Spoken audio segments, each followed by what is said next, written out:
You're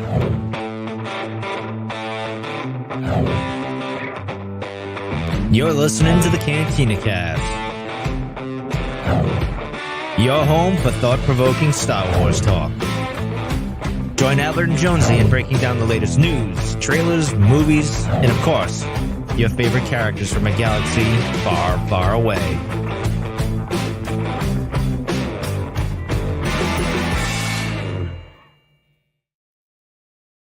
Hello, everyone. Welcome to the Cantina Cast. My name is Albert Padilla, and this is episode 496, our breakdown of The Pirate, chapter 21 of The Mandalorian, season 3. And I think it all makes sense now. I think this was the episode that finally gave us the direction that we were kind of questioning the last couple of episodes, certainly this season, about where all this is leading. I think it opened up a whole bunch of doors, a whole bunch of possibilities, theories, and at the same time, I think some things closed, and I've got questions about other things that we'll get to here in just a little bit. And speaking of questionable people, no, that's not right. Jonesy's with us tonight. He needs a new bomber jacket. Jonesy, how are you doing tonight? I'm doing well. How about yourself, Mr. Padilla? I am doing just fine. There is nothing that gets me more excited than space pirates. So I really enjoyed this episode a lot. Actually, there's one space pirate that would get us more excited if we saw that space pirate on screen, and that would be Maz Kanata. No, I'm sorry. The answer we're looking for is Hondo. So yeah. Nice try though. Damn. It's only a matter of time at this point. When we got pirates now in The Mandalorian, you would think that all roads are leading to a live action appearance of him at some point in some way, right? Somebody who has the intel on what's going on, is a good guy. Come on. It's a no-brainer. There's an animatronic of him at Disney World. So we've got precedents. Just bring the animatronic over. Exactly. I'm all down for it. Yeah, no, I'm with you though. This was a good episode. I enjoyed it. I think it was a lot of fun. And man, could the Armorer and Bo-Katan be more compelling, on screen together? It's incredible what these two do.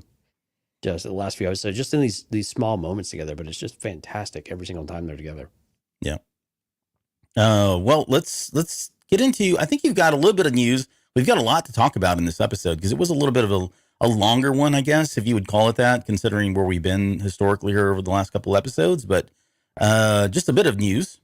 Yeah, I guess really only one news item. So this week in Star Wars had an interview with Ahmed Best. So if you want to hear him talk a little bit about bringing Kelleran back to life, it's a really good interview with Kristen Baver, of course. So another good episode that came out today. It's Thursday, March 30th, if you're in the future. So always go check that out. Good interview, and you can hear him talk a little bit about that. Other than that, just kind of housekeeping, right? So listener Q&A is coming up, cantinacast.com/question. If you want to get that in to us, we'll probably get to that after celebration because we think there's probably going to be a whole lot more questions as well. To those that have sent them in so far, thank you very much. But again, cantinacast.com/question will get you to the website form and send this over to us. Also on the CantinaCast web or YouTube channel, Lauren has been knocking it out with tons of content lately. Cataclysm, her spoiler-free review of the soon-to-come Lydia Kang High Republic book, is already out. The Blade, which is all that Porter Engle goodness for that series, it's now done, and so that is out as well. That comic came out yesterday on Wednesday, so go check that out. And then, of course, Jedi Battle Scars, following the ragtag crew from the video game, with a bit of a prequel to the sequel. Prequel of the sequel. Right, there we go. Got it right. Sweet. So cantinacast.com/JNA, we'll get you some of that. Cantinacast.com/YouTube, get you all of that. And of course, if you're on that cantinacast.com/YouTube, you're one of our amazing live stream watchers right now. That is horrible. Gosh, I wish you could edit that into something better, but whatever. Jonathan, it's very telephonish, but keep going, please. It was, yeah. Jonathan, Steph, Lauren, Sindarian, thank you. New name, I believe. So Dale and Sky as well. We see the folks in the background. We hope you will come say hi. cantinacast.com/YouTube will get you all of the things you need to be notified whenever we do go live. And of course, if you'd like to check out our Patreon content, which again has been, we haven't released any new exclusive Patreon content because of the doubling up. But now that Bad Batch is over in so many different ways, we'll be bringing that back soon enough. Spoilers. Yeah, spoilers. Yeah, we'll be bringing that back soon enough after we get out of the celebration fiat all the fun that's going to be next weekend, which we got some really cool things brewing there for you. So cantinacast.com/Patreon. If you want to go check that out, again, you can get either early access to episodes or you can get access to exclusive content anywhere from $1 all the way up. But if you'd like to get on the show, check out some of those other tiers as well. We'd love to have you on the show. And a special thank you to those top tiers. Now part of the tribe members: Mike, Rob, Lauren, Dante, Risk, Justin, Jackson, Sharkman, Dan, Daz, Isabella, Uncle Leon, and Josh. And then, of course, our Delusions of Grandeur members, Rod and Kathy. Again, thank you all so much. Everything you put into the show goes right back into the show. Yep. So with that, let's segue into our main topic, which is the breakdown of the pirate. And okay, so I said it at the beginning, just to reiterate, I felt like we at least got some direction now on where the series is going to go. Like, I was really questioning, like, I guess we always kind of theorize or hypothesize that they would be going to Mandalore, and that's pretty clear now. But at least, like, there's now a new life given to Bo-Katan in terms of where she is. I mean, there's no doubt in my mind. I think it's been a slow evolution, or I guess it would be an evolution of who I wanted to be the Mandalore, who would unite Mandalore.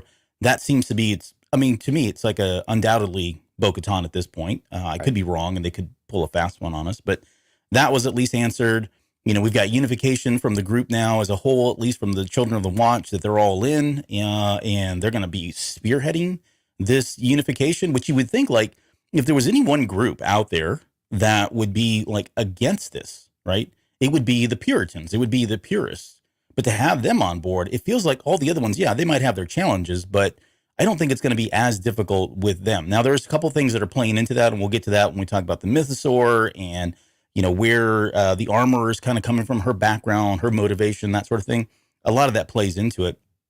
But the one thing that, as much as I love all of that, I could not help but watch this episode. And I mean, like, I can think of 2 scenes with Grogu in it, and that was it. Yeah. Right. I can think of maybe 2 or 3 scenes. I mean, Mando had his, big hoorah speech about how we've got to go save Grief and that sort of thing. But for the most part, he kind of got relegated too. And that's probably okay. Like, I'm not saying it's excusable or anything like that, because I know some people are really upset with the fact that, Boba Fett got sidelined in his own series for like 2 full episodes. But I think it's pretty clear that that was the precedent that was set. In other words, they are going to come out here. They're telling this grand story that does intersect and cross the lines with a lot of other shows. And at some points, some of these main characters may get sidelined because there are other things they want to tell in the grand scheme of the story. There's a larger holistic story that's being told. So I do enjoy all of that, but it was a little, I don't know, it was weird not feeling like there was a great, Grogu scene or a great Mando scene, right? So we'll see. I mean, I would guarantee that's not going to be the case. I don't, if you looked at this whole series here, the last 3 episodes, they're certainly going to have their moments to shine. But, and then the last thing I'll say, and I'll kind of turn it over to you as well for your opening thoughts, is just the pirates. The whole pirate thing is really intriguing. I love this idea. They explored it to some extent in the Aftermath trilogy. And what was that Star Destroyer that they had taken over? You remember that, where they the pirates had taken over and they were flying this thing around? They had it was awesome. It was a really cool side story. It was one of the cooler ones, I thought. But yeah, I'm not saying that they're going to bring that one back in. I forget the name, Dale or somebody, please chime in. But I really would love to see them pursue that, similar to what they did with Cobb Vanth and pursuing that storyline that was an Aftermath kind of side story that, we never thought would ever come to fruition. But so, yeah, I mean, there's all of this kind of in this, and I'm not even kidding you. This all leads to what we were talking about too at the very beginning with Hondo. Like, I don't understand how we can get so deep into piracy, and there's rumors of piracy going on that's going to be playing forefront when we get the Skeleton Crew as well. So just do it, Disney and Lucasfilm. Give us Hondo Ohnaka. I mean, it's the time's up. We've waited enough, and you might as well just do it now. I mean, we've already got Zeb, so what's left to do at this point? So those are my quick thoughts. But what did you think about the show overall and some of the stuff that you were catching? Well, what's interesting about the pirate angle, though, is that it's the connection that Carson Teva is making that to the Empire, and whether or not there is a connection, because it's not obvious, right? Why the pirates would be there. I mean, the Empire, you could draw some conclusions. You could draw some of those threads of why they would be interested in having pirates be in the sector or running interference or being a distraction to whatever they're doing in the background. Yeah. But it's still not clear what that true connection is. And again, they're not in cahoots together as far as, or at least I don't think so, at least as far as, a conglomerate or a taking over together. They're purely an ends to a means to an end rather for the Empire. If there's any connection there at all, it could just all be happenstance. But anyway, it is really cool. I like that we're not getting Hondo Ohnaka within the framework of these pirates, because that's not the Hondo Ohnaka that we know, right? He wouldn't be out there just pillaging and drinking in a school and all of that kind of stuff. That's really the only reason why Gorian Shard went back, was just to make sure his boys could have a drink in a school, because I guess it's on their bucket list or something. But I like that he's not associated with that. So actually I was totally fine with him not being a part of this episode. I was like, it would probably upset me if he was somehow associated with them. But Hondo's kind of always a bit of a loner and opportunistic in other different ways anyway. So he's a much different mold. But yeah, to go back to the armor and Bo-Katan, I mean, you're right. We're finally getting that really clear sense of direction. But I got to tell you, the star of the show in this one was Paz Vizsla, I think, in the speech, the rousing speech he did of saying, why do we do this? And to completely, bait and switch the whole group around them and be able to finally get behind Din Djarin and get behind Bo-Katan both. And I love just the way that the reactions, you actually came through the helmets, came through the armors, right? Of just the sheer shock of it. So it was really cool to see that, and to see that character taking on more of a leadership role, but in a more of a supporting type of role as well for them, but using his influence for everyone else to be able to support them in that way. And you're right, Mandalorian. So Din Djarin and Grogu took a bit of a backseat. But that's okay though. And it's okay that we have all of these other, and going with Carson Teva, and all of these things are moving parts, but they are all steering towards a common goal, right? They're all moving in the right direction. They're all moving in the same direction. I think that's what makes it different than what it felt like with Boba Fett. While it did feel like we were eventually going to kind of come back and converge the paths, it felt much more, I don't want to say laborious, because it would make it seem like I didn't enjoy it. But it did seem like we were lingering in those moments, and that we were trying to experience all of these things going with them, rather than it truly serving the actual story that we're watching. Yeah. Right. It seemed like it was serving some other story that we'd eventually kind of get back around to, or that we had to see. So we kind of crammed it in. This does not feel like that, and again, those were really good episodes of Book of Boba Fett, but I like that these all still serve a purpose. They feel like they are still all part of that ongoing story. We're just getting different perspectives of it. And it was good to see, the, what's her G58? Is that her number? I can never remember Katie O'Brien's character. Elia Kane. Yeah, there you go. Elia Kane. Yeah. So it was kind of good to see her come back in, because I'd kind of already forgotten about the character, oddly enough. And so it was interesting that she's an officer now. She's increasing her station, and Tava's just like, I don't trust you at all. Yeah. But anyway, no, that was good. It was those a are good really good reality moments, check, though. Yeah, it is a good reality check. You're right. I mean, so it's cool, and that Moff Gideon, we starting to bring that back into it. I think is so important, and especially as we get towards this halfway point of the season already. Yep. Well, we'll elaborate on some of that stuff here a little bit later. There was one question that was thrown in earlier on. I think it was in regards to Hondo. Who do you think will play? Who do you think the live action will be? I think that was from Sindarian, and I don't know if it was Hondo. Presumably, that was probably around Hondo. Yeah. Yeah. I mean, the fact that I got a question about Agent Callus, or Callus, as we'll just call him, a little bit later. But I mean, it just feels like all of these characters that we saw in Rebels and Clone Wars, at this point, just bring back the actors. I'm like, I don't even care if they look slightly different. Just bring them back. I mean, having the voices there and knowing that they were the animated characters would be awesome. And I forget the actor who does the voice for Hondo Ohnaka, but it's a weak way. So just throw a ton of makeup on and he's going to look the same, right? I mean, he's like kind of an easy one. Right? It was like Cad Bane. It was like Zeb. Yeah. I mean, you bring the voice actors in to do it, so you get that consistency, because the makeup and whatnot, it doesn't matter who you have under it, as long as you get that look right and you get the movements right. Yep. Then you get the voice on top of it. It's gonna quell a lot of it, right? Yep. But it is cool. I think this episode was this was supposed to. It kind of felt. I remember a conversation we had a couple weeks ago about, are these episodes, were they supposed to be setting something else up, right? The big event, right? I think you had called it. Yeah. This episode really did kind of feel like they had elements of that, with the Adelphi Rangers being named specifically, with with the cantina for all of the pirates, kind of this little base and all of that. It really did feel, and then even Zeb's presence there too, it really felt like this was supposed to set something else up. It might still be. They might have left it in there because, hey, there's still hope. And what's the harm in having it, right? Right. And it makes you think that if they were to do Rangers of the New Republic in any kind of format or way, pretty exciting that you have the opportunity for Zeb Aurelia to be there. Yeah.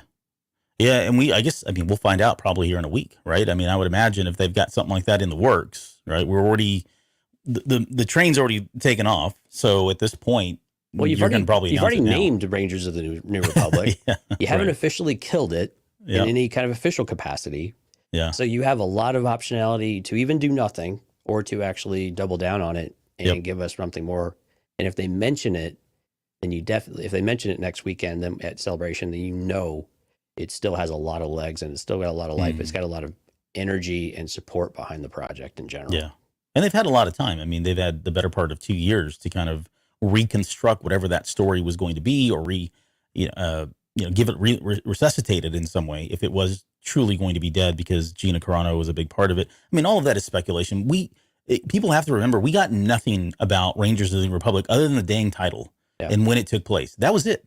Everything else was purely speculative and fan based, right? Theory based. So and it could be anything. Even if you have nothing right now, and even you go to Celebration, it's all about messaging at this point. It's all words that they're going to be able to share with us. There probably are no visuals at all to share unless they have really been able to keep this thing to wrap, which seems unlikely.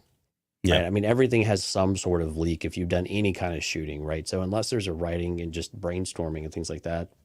But again, everything is about framing it up right now. And so they can do really whatever they want based on how their feel of it goes. And so if they mention it again, then it seems like there is still very much opportunity of something that they want to do. And Favreau and Filoni would appear to be at the forefront of that. And again, it goes back to your point about, this major event, still very much something they want to do. Are they willing to lead us to believe that it's actually a reality of something that could happen? Yeah. Well, let's get into, let's step through the episode here. I mean, we start with High Magistrate, excuse me. That's right. I like that he was corrected by his own droid at the end. It was I really enjoyed that moment at the very end, that robot. I don't know, I remember its name, but the android, sorry. But yeah, I mean, he's doing magistrate stuff, whatever it is, right? And then that all makes sense. And then the pirates come in, they start attacking. Gorian Shard, cool to see that he was returning. Still a little disturbing. I keep seeing more, there's similarities at times from Pizza the Hut to the Swamp Thing to, I mean, you name it. My brother he sent me a picture of, there's a character in Creepshow 2 that gets like eaten up by fungus or something like that. And I've seen that one now a few times. So it's a cool character design. Like, it's certainly different than anything we've ever had in Star Wars. And, I really thought he would be sticking around. And for the life of me, I can't think of how he would have survived the massive, fireball explosion, nuclear reaction that happened there at the very end. But you never know. There's no body, right, Jonesy? That's the rule. That's the rule, yeah. And wet firewood doesn't really burn all that well. So maybe maybe it's the same with wet algae bodies. I don't know. Yeah. Yep. That's what we're going to stick to. So, but yeah, that whole thing about he shot first and I shot first, and that had to be a little wink, wink, nod, nudge, nudge to Solo, because this is Favreau, right, doing the writing here on this one, right, on all of them, really.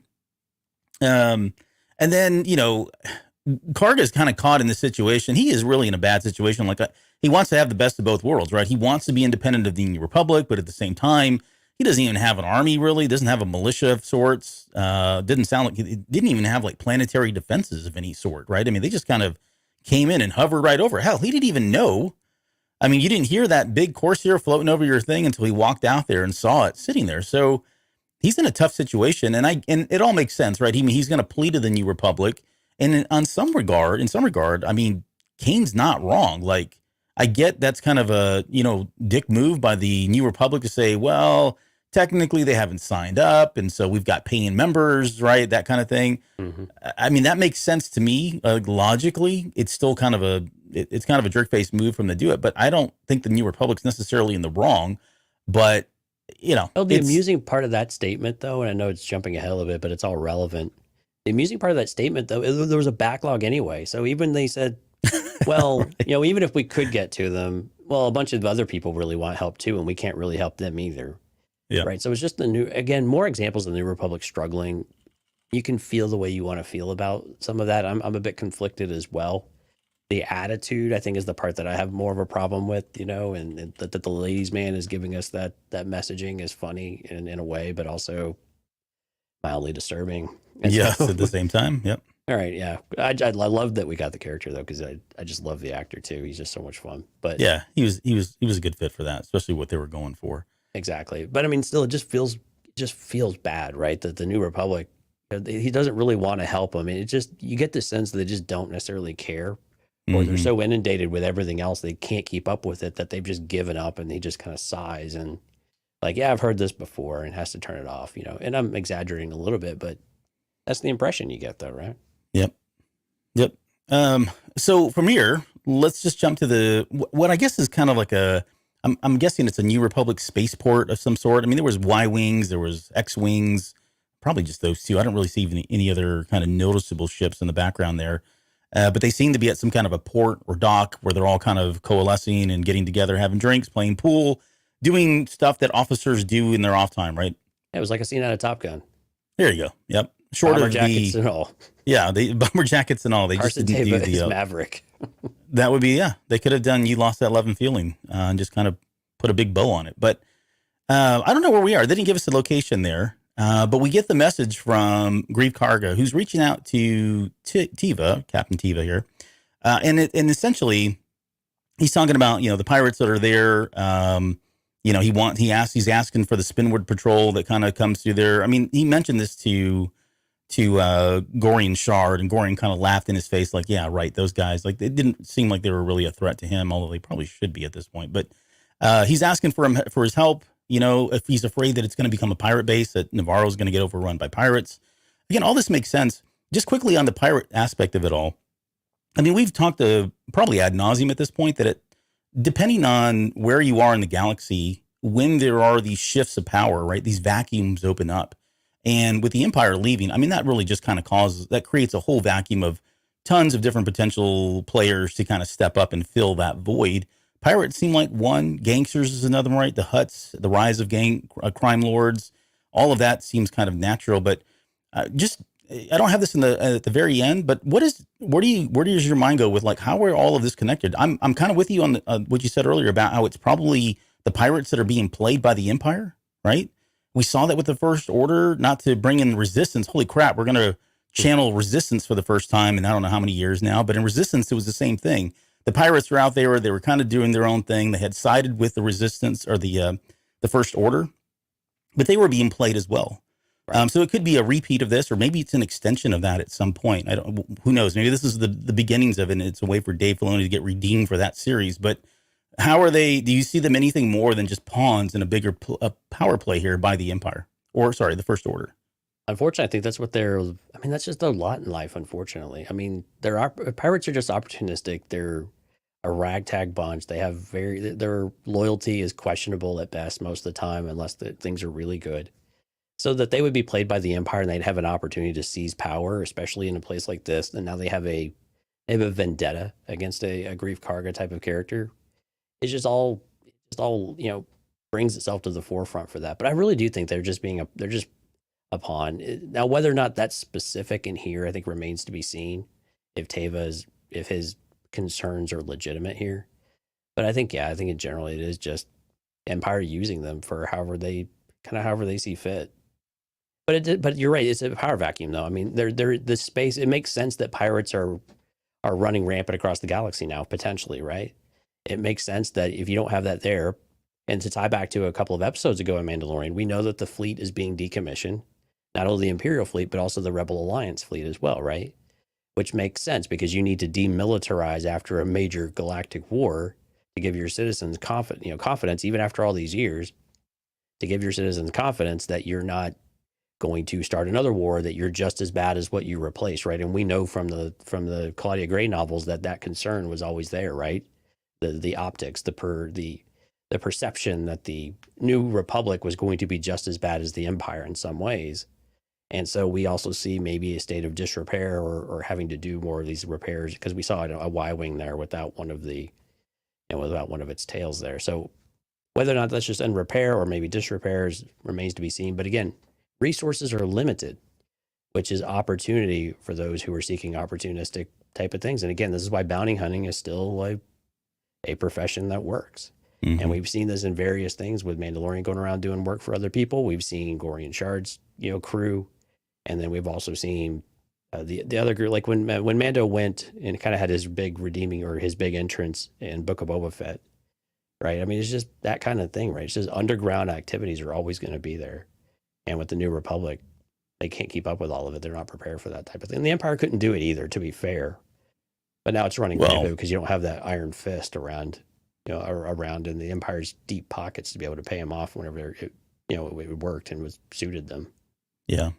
I do have a question there, and we'll touch on this, elaborate more, because I have a question at the very end to kind of talk about what the heck's going on with the New Republic. And on one hand, I would agree that they're taking some wrong steps and doing some things that are certainly questionable, kind of flying the face of our heroes that for the better part of 20 years or so during the rebellion, right, and what they fought for, But welcome to bureaucracy, my friend. Yeah, and that's exactly it, right? I mean, it's much more nuanced than that than I think people are thinking. And while it would be really easy just to make it black and white, we're well past that in Star Wars, right? We really do. We get into the weeds and all that at this point. So, but more on that here in just a little bit. I want to talk about my holy what balls moment when Zeb walked out on, and it was one of those things where he walked out on stage and I was like, oh, cool, it's a Lasat. And then he said something and I about just jumped out of my skin. You knew it was Steve Blum, right? Oh, yeah. I mean, the voice is so iconic. We all knew who it is. But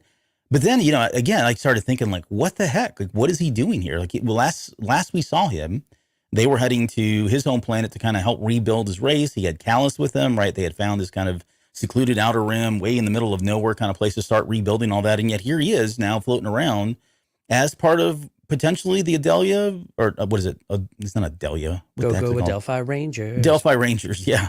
I mean, is he part of the Delphi Rangers? Is he just part of the New Republic? Like, or does he need, the work, the money? I've got a lot of questions. And then where's Callus at? Like, I'm ready. You might as well just bring him in too. I'd like to see him working as part of the New Republic, or maybe even the fledgling Resistance at some point.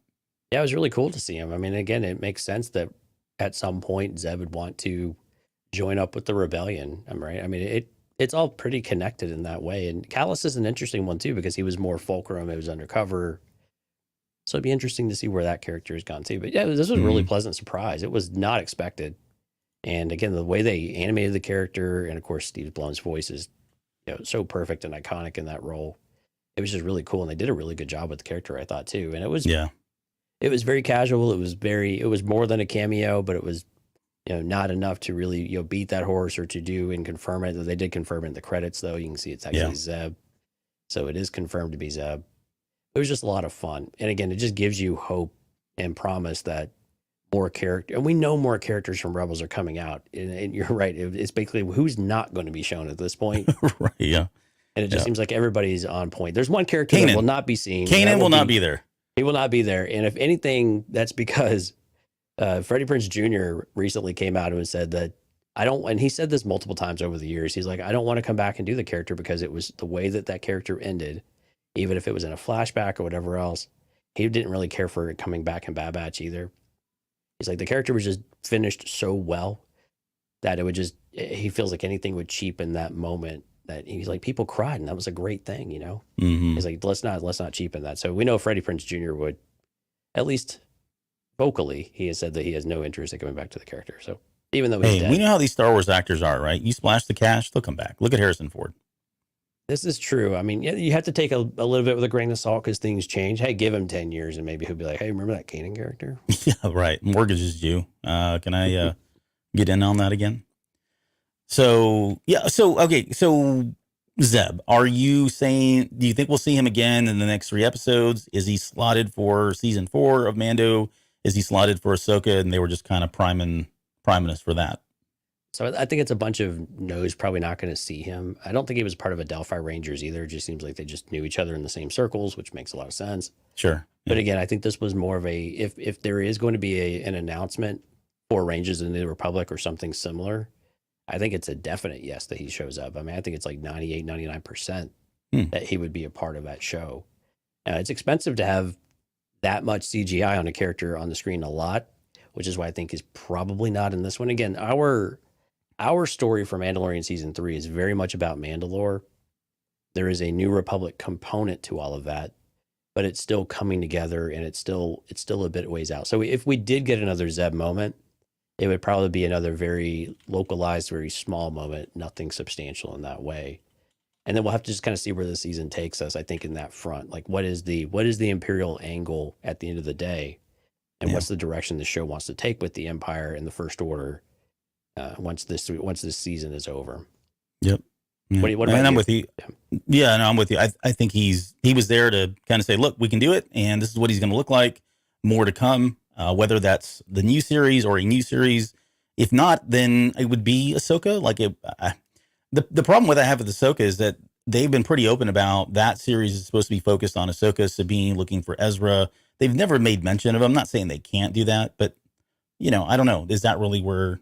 Do I want to see him in there? Yeah, selfishly, but I think seeing him fight as an official member of like the New Republic or even the beginnings of the Resistance, I mean, that would be more intriguing and exciting to see him kind of run around doing that. But either way, the CGI looks good. The character model looks good. This was a big difference than seeing some of the what do you call them? The brothers from the from Kenobi. What the heck's that dude's name? The Grand Inquisitor, right? Mm-hmm. Yeah, I mean, very much more in line. True, much more true to the animated character visually than what we have with the Grand Inquisitor, right? So it was all good stuff. I really, really enjoyed seeing him. Okay. All right. So we get, and basically he has that little moment. He's like, good luck. You're going to need it. Like, I've seen that before. And so we cut over. He's like, well, I'm going to submit a report, official paperwork, realizes that's probably not going to do anything is what pretty much Zeb tells him is like, there's just too much going on. They're backlogged. They're not going to listen to you. He's like, well, Teva says, well, I'll just show up in person. They can't ignore me. And so we cut over to Coruscant, him coming in. Well, before we cut to Coruscant. Did I miss anything? Yeah, we had a few cameos there. Oh yeah. Sorry. The cameos. Go ahead. Cause you got the names in front of you. I don't have them written down. Right. Yeah. So as you cut back and they're across the bar, you can see the brim of a hat. And when you see a hat, it's got to be attached to a certain someone. But we get the three characters of Jib, Sash, and Trapper, of course, which is Rick, Famuyima, Deborah Chow, and of course Dave Filoni as well, all sitting at the bar. And you can actually see Deborah Chow's face quite clearly whenever you pay attention to that, and Rick you could see as well. And then when they pull way back, you could see Filoni in a bomber jacket, in his hat. It basically just looks like he showed up for work. There's no difference in his real life counterpart. Right. But it was really cool to see them kind of hanging around the bar. It was while it's obvious whenever you see it, if you're so focused on Zeb and you're just watching Zeb, you really wouldn't notice it because you're just so entranced, like, oh my God, we got Zeb on screen. Yeah. And they're kind of in half shadow almost at some, like not really full shadow, but there's a little bit of shadow going on there. Yeah, definitely the depth of field, right? So it's blurry in the front and the foreground while we're focusing on the back. And it's not until we pull back a little bit, you see Deborah Chow very clearly. And then when you pull back to the whole bar, if you know where you're looking on the right side, you see them really clearly as well. So they're kind of hiding in broad daylight kind of thing, but they're very much there. So that was kind of cool. Yeah. Yeah. Very cool that they snuck that in there. It makes sense because we've seen them in X-Wings before, right? So it's cool that they would be hanging out having a drink. So getting to the ladies' man, Tim Meadows, playing Colonel Tuttle. I've got questions about how much time has passed because it feels like Elia Kane has now moved up. Maybe she's not. I don't know what kind of position she has. She seems to be at all the right places at the right times, which is very convenient. But whatever. It's Star Wars. But yeah, I mean, it seems like she's getting a lot of help in the background somehow for her to advance this quickly and into these more sensitive roles, I would think, right? Yeah, well, and then nothing came about her frying Pershing's brain. Like, I mean, I don't know that we'll ever get the resolution as to how that happened. I mean, I don't know. The guy that's in charge of that thing sets it at 3, walks out, comes back, he's fried, and I would imagine through some kind of an autopsy, they would say, oh, he got high amounts of this stuff when he shouldn't have. Oh, wait, Kane was the last person in there. I mean, that to me, it just feels like that's full indictment. So why did she get away? Right. I was thinking she wasn't going to come back. Like that was her, like, she disappears and she did what she had to do and we never saw her again. Yet she looks to seem to be okay, moving through the ranks. Oh, dude. Yeah. She was eating that biscuit. Like, man, like no worries on her mind whatsoever. And Right. I can think of a lot of ways how she got out of that one.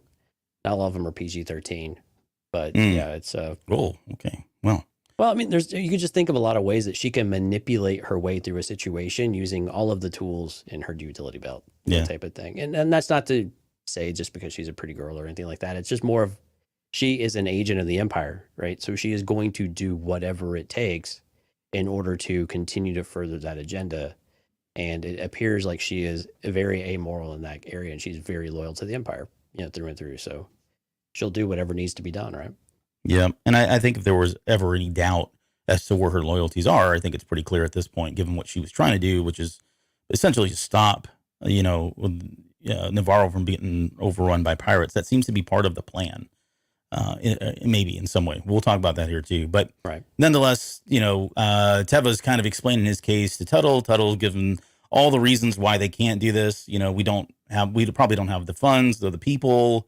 We talked about there's paying customers. We can't, go out and save everybody. Like all that it's like not cool that they're doing that. And I get where Teva's coming from, but Teva's also coming from a point of, and he makes this known several times to a lot of different people throughout this episode, is there's something bigger at play here. And later on, we get the quote that was in the trailer about, it's going to be, before you know it, it's going to be too late, right? Something big's happening before you know it, it's going to be too late. We assumed that he was talking to Mando because of the way that trailer was cut.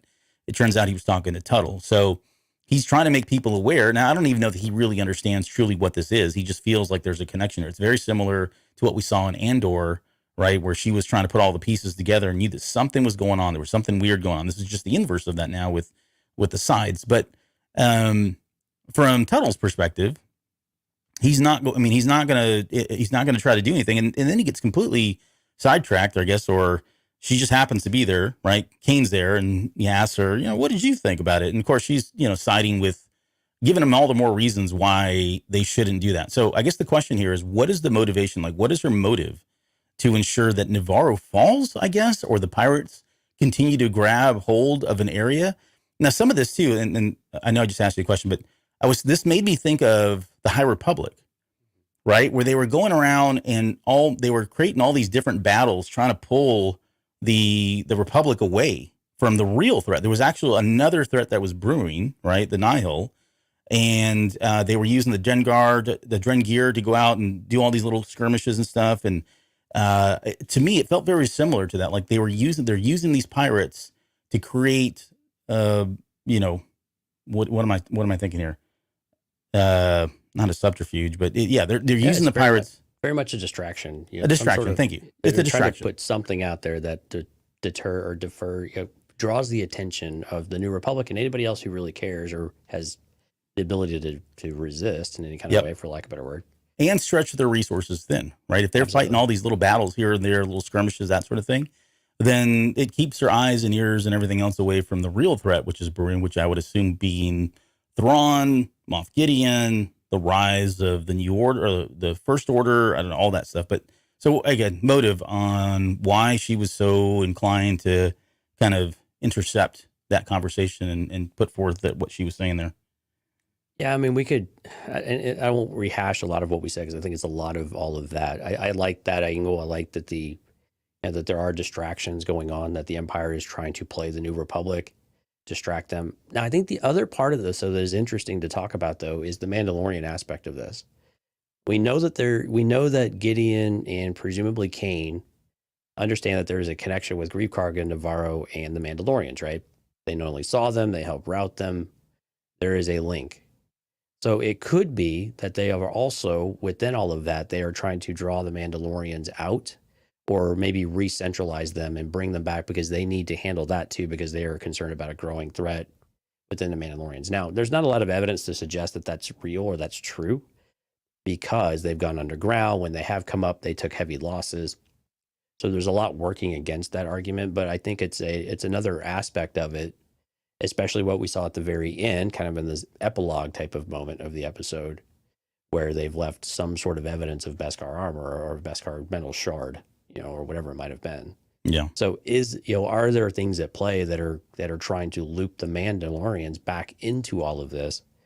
And if we could put them somewhere we can find them and we know where they're at, then we can address that more directly when we're ready to, or when we need to, and we can use these pirates to throw at them as just fodder, to try to dwindle those numbers down a little bit. But they also know that they're better together than apart, so it's a risk, right? If that's truly a strategy that they're trying to follow, it's a risk. Unless they're able to strike relatively quickly, within like the next 4 episodes. Yeah, right, or 3. Yeah, right. In the next like 2.5, 3 hours, can we strike the Mandalorians? Yes. Yep. And so Teva's, I called it Tuttle rebuttal, right? He's saying there's empires in the streets, ties overhead, Moff Gideon, there's pirates, it's all connected. He's not really sure how. And it's then all reports, right? It's not real hard evidence. It's all reports. I think that's the major difference here of why he doesn't have much of a leg to stand on. It feels like he's on an island doing it because there's no video evidence. There's none of that. It's all kind of hearsay at this point. Mm-hmm. Yeah, eyewitnesses, that sort of thing. Well, maybe questionable eyewitnesses at that too, right? Yeah, that's fair. They get into this whole exchange, and this is where I really enjoyed it. Like you could tell that. I mean, yes, for the New Republic, as questionable as some of the people have been, and some of the choices certainly have been questionable, there are people like Carson who are like straight arrows, right? And he sees right through her in every way. Like, I mean, he's looking at her. He even looks at the letter, the insignia, the scarlet letter that they carry on their uniform there as being the converts or whatever they are. Yeah, amnesty program. Yeah, the amnesty program. And I think he has his doubts, and he makes a good point. Like, he makes it basically saying, look, you guys didn't defect, right? Because you had a good conscience and you didn't want to be a part of this horrible thing. You were captured, and we gave you the opportunity to convert. And so that doesn't prove anything, at least in his eyes, right? I mean, all the burden of proof and that responsibility is upon them. And until that, I mean, I'm with him. Like, I think a lot of folks are like that. I think we question that whole amnesty program in itself. Like, I'm sure there's some good apples in there, but man, there had to be a lot of bad freaking apples. And I don't know if that's really the right thing to do. It's tough, man. At one point you feel bad that if it were any other character, you would probably have a much more negative reaction to Teva for having that of like, give them a chance. They're trying. Yes. Maybe they were conscripted. Maybe they didn't have a choice. They were forced into service. They did what they were told because they knew what the consequences were because they just saw it every day. But since it was Kane, and we know that she's a bad apple, it just kind of like, yep, no, he's absolutely right. But then you kind of feel bad on the side of like, well, not everybody's like that. Pershing. Oh, I know you have I think he's on the good side, but we'll agree to disagree on that one. I think he's on the side of science. So I don't think he's good or bad. I think he's just on the side of science. And what brings all this out is the fact that she kind of plays this card. She's basically saying, look, we should go ahead and let them suffer. That way they learn their lesson, right? They don't want to sign.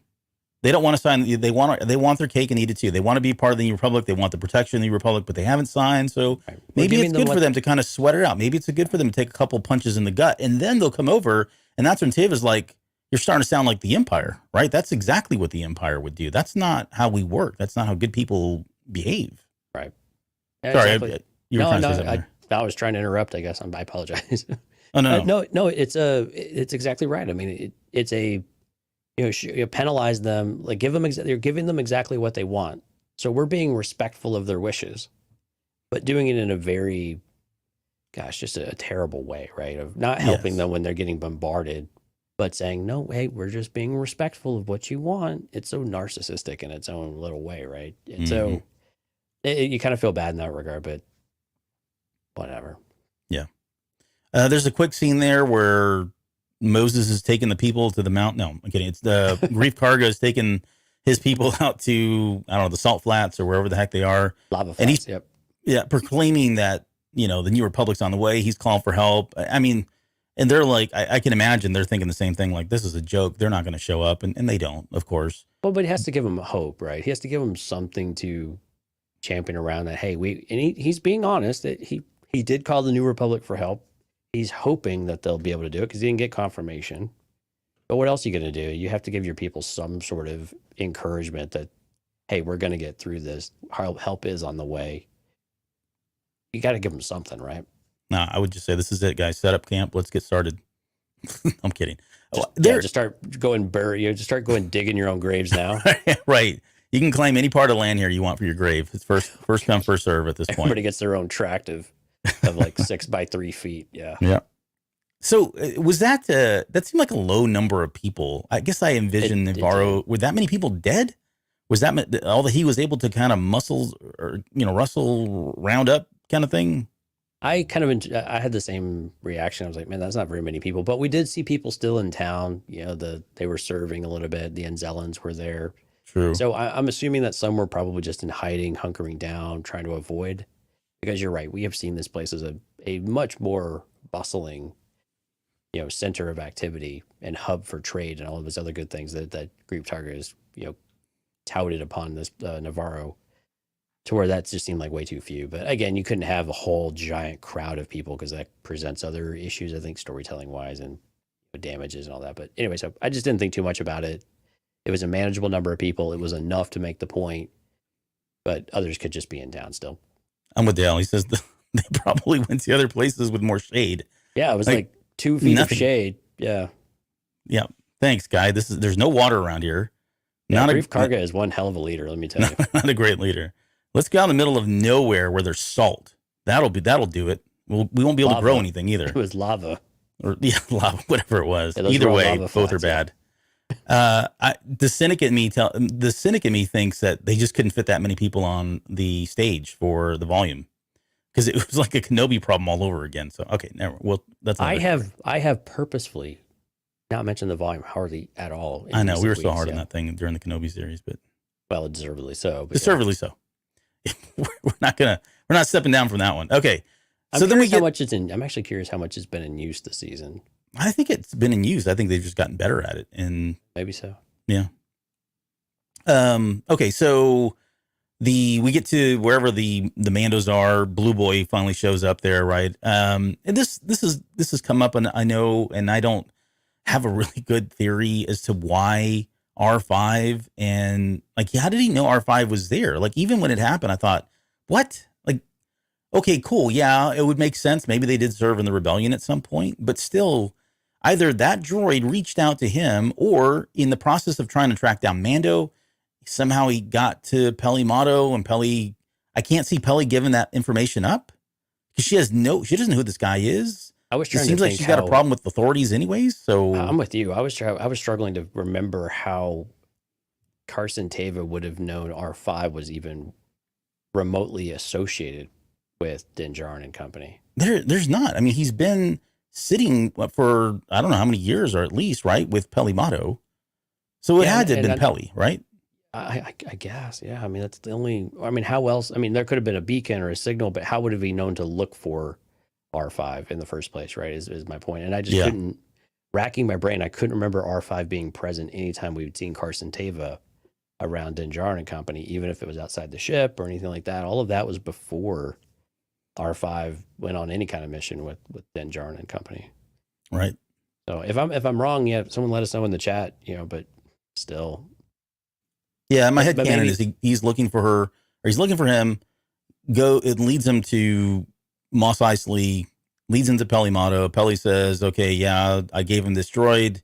Oh, that droid. I know that droid. I can track that droid. And it's as simple as that. But it's still a lot of mental gymnastics to get there, in my opinion. Right. I mean, and Dale had made a point that, he went to his R5 and plugged something in, APB or something. R5 has been off the grid. He plugged into the ship. He didn't even plug into the ship, I don't think. Oh, no, he did. Like when he flew the N1. But at the same time, his sensors are way too weak on this planet. They're in a cave, a rock cave. I will science this thing to death of saying that it's just not possible for him to be able to get in contact with him and get a beacon that far out, right? To be able to, there had to have been some other pointer to this area to where he'd be able to do this, because R5 has not been plugged into anything ever since then. I mean, there's arguments to make. We could Star Wars our way into this thing too, right? Of course, but sure. Yeah. And I get it. I mean, the point of this was he had to get to Mando because that was really the only person that was going to be able to save him. And so whatever, it's fine. They just kind of shoehorned it in. It's fine. Yeah. You just don't think too much about it. You just move on, right? Yep. We go on with it. So anyway, so he kind of pulls Mando aside and says, look, dude, this is your friend, right? I don't care if you get involved or not in the bigger, there's something, I mean, he gives him the same line of, hey, there's something bigger going on. It's all connected. I don't know how yet, but at the same time, he's telling him, look, I get it. It's not your fight, but this is somebody you probably should be thinking about. And so that's enough and it makes sense. Mando certainly jumps on board with that. I just wonder though, too, like how much of the Rangers of the Republic storyline is being woven in here, and who was this going to be? I mean, I saw folks theorizing that Carson Teva's role was actually going to be, Gina Carano, possibly. It's hard to say really, but I do like this whole world building thing that they're doing, this exploration of it, the expansiveness that they're starting to create in this era, because we have been in a bubble for the better part of 2 seasons with Mando, which is fine because I think that's what we were trying to do. But we're getting out of that, and so all of this is kind of playing into it, which I do enjoy. Yeah, with Cara Dune still in the story, a lot of these things actually probably went a little bit smoother. And so they've had to work around some of that. I mean, because Cara Dune wouldn't have been able to take on all these pirates by herself anyway, right? Because it was just her. And even if she would have had a small militia, it would have been, like you said, like Mos Pelgo, right? Freetown, where it's just the sheriff and a few deputies, right? So it's not like it was going to be comprehensive, but there would have been other touch points or connection points that would have been a little easier to get back to Din Djarin and company, from that respect for contacting and things like that. So I think it would have been a little smoother sailing with Cara Dune's character involved in all of it, but they're still making do, I think, just fine with some of that. And again, this would have made more sense that I think Carson Teva would have still been as involved as we're seeing him now, but it would have been more in an interface with Cara Dune, more specifically, I think, than what we're seeing right now, where it feels just a little bit more disjointed with what Teva's having to do and how they've had to work around all that. Yeah. I do like that he plugs that. He puts that little bug in his ear, though, that, hey, there's something bigger. Because I think for somebody like Mando, right, the good doer that he is, yes, he's got his own fight here, but that is going to come back a little bit later where he's going to feel obligated to help out in some way, right? So smart on him to do something like that, at least. Of course, he makes that comment about, hey, you guys are going to relocate anyways, but just, your location's safe with me kind of thing. And they end up relocating. In fact, they go the extreme. They're going to relocate and they're just going to be out in the public, right? That's all good stuff. But I was just going to comment that I don't know if that Mando would have trusted him. Like, I think Mando would have trusted him, but I just don't think the Children of the Watch and, Paz and those guys, they have no reason to trust that guy. He's just a New Republic person, right? Yeah, that's why I like we get the basically the talking stick, scene where they're actually going and debating it, whether or not we're going to do this or not. Mm-hmm. And Din Djarin knows he's got to go, and he told Bo-Katan as much, right? And he's like, I need to go. It's the right thing to do. It's his friend. He knows he can't leave him out to dry, especially if he's in danger. They've created a relationship. They've gone through a lot, so it just makes sense. You take care of your own kind of thing. Yeah. Yeah, he makes a case for him. I liked his speech about how, he talks about the time is now to kind of live in the light once again for our culture, for our children. He's saying all the right things that your children are going to not wear, they're going to get some vitamin D on their skin, or they're going to be all bundled up with their helmets and everything too. They got to be the paciest people in the world. They never take their helmets off. They're constantly wearing armor. But yeah, I mean, he's saying all the right things because these are all things that they're important to all cultures really, but they were important to the Mandalorian culture, and they're, a far cry from where they were back in the Clone Wars days and even, before that. So all that makes sense. Doesn't really feel like living, right? No, like what they're just hiding. They're like cockroaches just running around. I mean, literally, they were living in the sewers, right? Just trying to stay out of sight, just scraping by. But now they have a chance to actually carve something out for themselves that feels like theirs, right? Yeah. They've, and then Paz Vizsla, who pulls a big fast one. He gets up there. He's so dramatic. Oh, I've fought this, he was, I like the fact that he basically said this is Sparta finally when he comes around and says, why do we fight? Because we're Mandalorians, and everybody gets on board with all that. But I think really it was the catalyst and the change for him. Like, all these characters are going through some pretty rapid changes, and I'm okay with it. There are parts of me that I struggle with, like, boy, that was a quick, 90-degree turn for this character or that character, specifically Paz, and then later on with the armor to some extent. But I do like that they, the reasons why, even if there's not enough there, the reasons why make sense. And for Paz, I think it was just that brush of death with his son, right? Acknowledging that they've been living in space Florida, where at any point crocodiles come out and take your body or take your child. I mean, that's not a life that he wants to live. And how many times, they've already fled a couple of times. They got to be sick of this. And so I get it. He's a father. He wants to take care of his son, similar to what, we see with Hunter and Omega, or what we're seeing with Din Djarin and Grogu. So for him, I think it was that, again, it was that brush of death with his son, and realizing, okay, I can't keep living like this. We can't keep living like this. And so we need a better life for him. I need a better life for him. And that was enough. Of course, he backs it up with all the other stuff, but at the end of the day, I think that's his prime motivation. Maybe so. I think what I do like about it, though, is one, this is the way we do take care of our own, but he has to make a point that it's his respect for Din Djarin. And I think it was important for both Din Djarin and for Paz to acknowledge, hey, we've been on opposite sides with Grief Karga. We've been on opposite sides, Paz and Din, but we have found ways forward. This is all setting the stage, right? This is all just more fodder for what we get from the armor later. We have been changing and evolving. We can make different choices than what we're doing. And I trust these two people in front of me, Bo-Katan and Din Djarin. They have proven their worth. They have proven their commitment to us. And they have a friend in need. They have something that they believe in. This is what we do. We are warriors. We don't hide in caves. We rise to challenges. We take care of our own, and we take care of what's important to our own as well. And so I like that that's the narrative that he's really driving behind all of that. Yeah, I think, the wanting something for your family and for the kids is absolutely a huge driver as well. But I like it's also just that warrior culture and that taking care of your family. And this is what we do. This is what we want to show our children that we do as well. It's setting that example for that next generation. So when we do provide something better for them, this sticks in their mind, and that we won this. We earned this. It wasn't just given to us. We earned this, and it was on the blood of our brothers and sisters. And it was something that we were actually able to go out there and take, for ourselves rather than just be given. Mm-hmm. And in a positive way, taking it rather. Yeah. So he did mention, Bo-Katan and Din Djarin talked about them. And there's that moment where they're sitting. I mean, what talk about a power couple? Like, let's continue shipping those guys. Yeah. And then we get into something we haven't had in a while, which is a montage.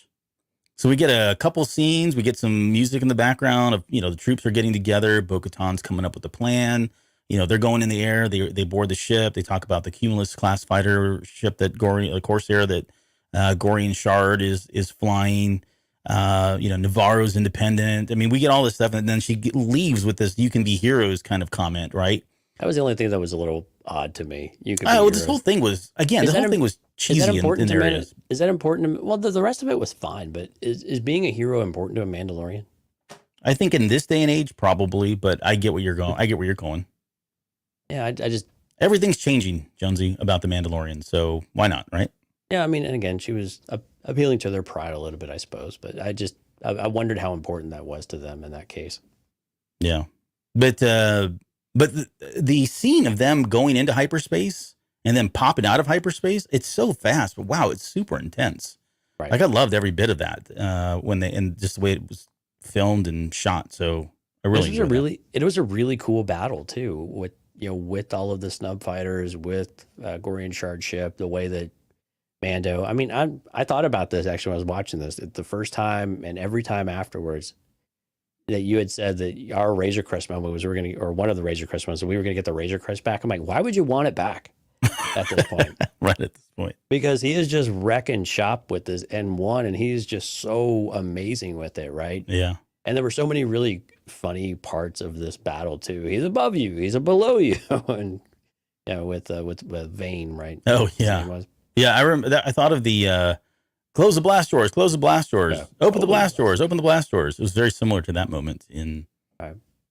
Empire? And so No, I mean, Lauren called it out too. The dialogue was a little bit stiff in this one. I think that moment with Bo-Katan's, I think, was specifically probably the one that I would point out to that was a little bit weaker on, I don't know if it was the writing of the delivery or whatever it may have been.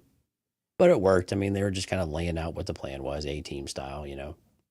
But again, you got your montage, so congrats. Well, I got my montage and I got my cheesy pep rally speech, which is what this was. I mean, trust me, I'm not defending the speech because I would agree the dialogue was kind of stiff. And when she says you can be heroes, though, even the way she delivered the lines felt kind of 80s cheesy, but I mean, I am what I am, so I'll take it. I enjoyed that quite a bit. I thought it was more of Jacob Dylan. Yeah, it was Jacob Dylan, right? Jacob Dylan. We can be heroes. Oh, yeah. Well, no, I don't think it was the song, but yeah. I'm pretty sure that was what was playing in the background. It's David Bowie who originally wrote that song, but. Oh, right. Yeah, but that's the one that I always hear whenever I hear it play. Yes. Yeah. It's more recent. I'm with you. I got you. Okay. So we get into the battle, and again, there's so much happens, and we don't break down every aspect of the battle, even though I've got a lot of notes here. But the plan is to, they do the whole air clearance thing. So Mando comes in, swoops in, gets the snub fighters to take off. He even gets the Corsair to kind of follow pursuit there a little bit. And then once they pull out of there, he has that kind of talk with Grief Karga saying, look, I'm back, but I really want land. No, it's not what he says. He says, he basically says, look, we're here for the land. And he mentions that whole 10-1 odds, which is a throwback to the very first season, right? Where he's talking about taking different odds and all that. That was kind of old school Mandalorian there. And as they leave, then we get this whole liberation of the city where, Bo-Katan comes in, drops two teams off of Mandalorians. We get to see all the scenes from the trailer that we didn't know where they were going to be and how this is all it all starts to make sense, right? They're dropping out of the Cormac class starship there. I don't know, like this whole scene is good. Like I know people have been talking about some of the moments felt kind of cheesy. There was a lot of times that I'm like, just fly, guys. Like, what are you doing? You're not pinned down. Just jump into the air. You've got a jetpack, take off.